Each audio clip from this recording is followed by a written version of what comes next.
बिरसा मुंडा आदिम कुआ समाज उतनवी और फुरगल लड़ावना रेन मिद अयुरी ताहेकना। ब्रिटिश शासक कुआ जुलुम नाहाचार और कचलन खना आदिम मुंडा को बांचाव को लगित मुंडा को लिए हुले कोराव लेदा। लाहातिना बिहार पनत नेतोग दो झारखंड पनत ओंडेना रांची सुर सुपुर उलीहातु आतुरे 1875 रिया 15 नवेम्बर जन्म लेना बिरसा मुंडा। बाबा सुगना मुंडा और गगो दो कर्मी हातु। गिद्रा उमर रे सालगा आतुरे पढ़ाव तायम चईबासा इंग्लिश मीडियम स्कूल रे पढ़ाव लेना। कटी खन गे समाज और ब्रिटिश शासक को होतेते कचलनक कान हर को कथा गे उइहर बाबी ताहे।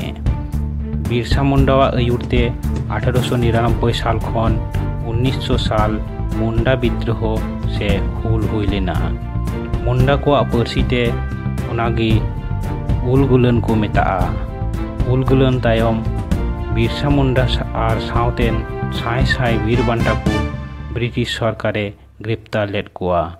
बिचार रे बिरसा मुंडा और साउतेन बार होड़ा फांसी रिया ऑर्डर हुई लेना।